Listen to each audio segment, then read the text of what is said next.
What is a prayer? A prayer is an earnest request of a positive outcome from something greater than you. It is a visual thought and conceptually the same as a wish, fantasy, imagination, and optimism. The application of prayer has presented itself in the studies of theology, history, philosophy, and psychology. On occasion, you may have been surprised with an event that coincided with a peculiarly similar thought. However, the exactness of the similarities include too many variables, and this makes the study of prayer difficult and perhaps impossible. What is a curse? A curse is an earnest request of a negative outcome from something greater than you.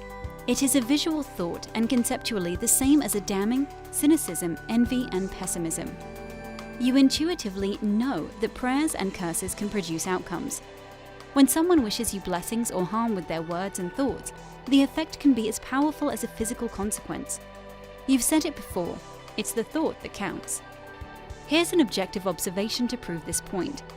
When you get good wishes, you are thankful, but when you don't, you're disappointed. And when you are damned by someone, you get upset and demand a retraction. If they're just wishes, why would it matter to you? Because you intuitively know that there are consequences to someone's will.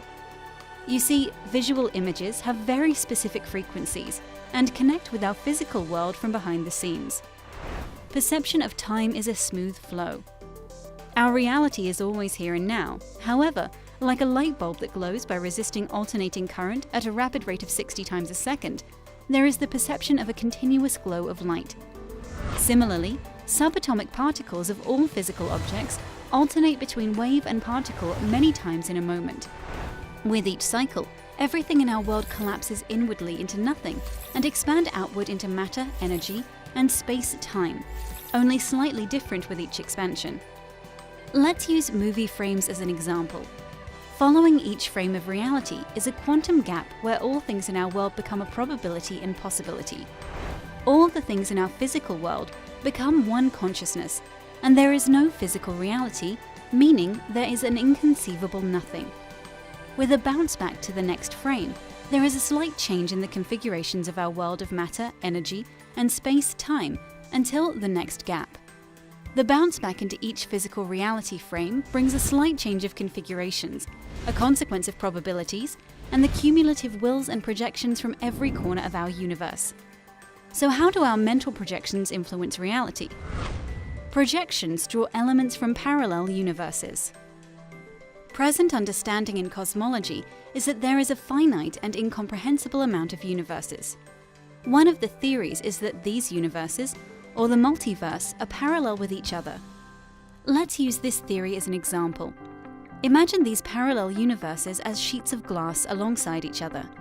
When you look through all the layers of the many glass universes together, you see the cumulative effect of combining elements in each universe to create a net result or a net universe. Let's use an everyday example.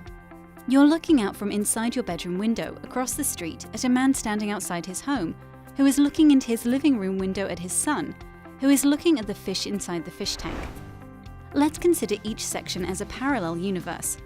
All of them combined create the perception that there is one universe. However, when you look through all the layers, you see the combined result.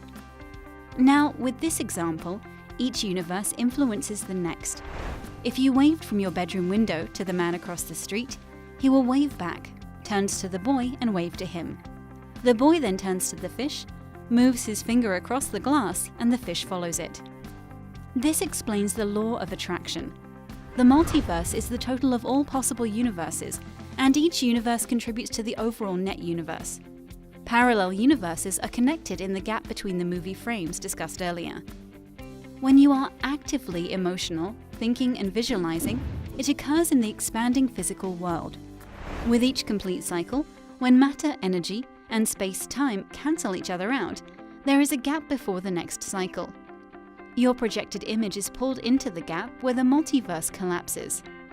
The multiverse expands again into the physical realm, and you are passively and intuitively guided by the totality of wisdom, expressed passively through intuition, to receive realized opportunities created by your projections.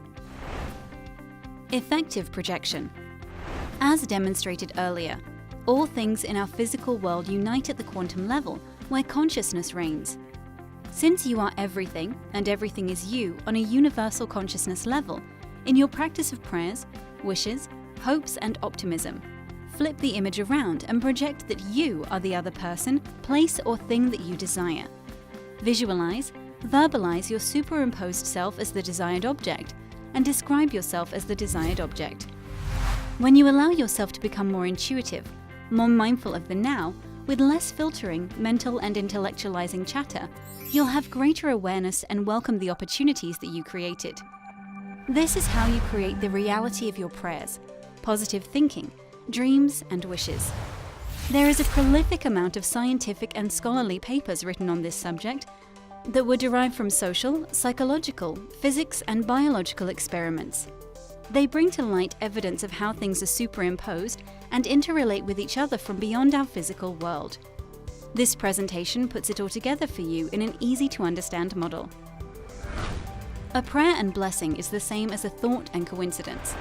You sing a song, and as you turn on the radio, consequently the same song is playing. But what if you never turn on the radio? The synchronicity is still there, you're just not aware of it. You don't have enough time or the sensory ability to see all the coincidences that exist in your world. With the regular practice of effective projecting, you'll notice how the many so-called coincidences were really your own creations. In summary, your mental projections, good or bad, optimistic or pessimistic, contribute to the overall realities of our world.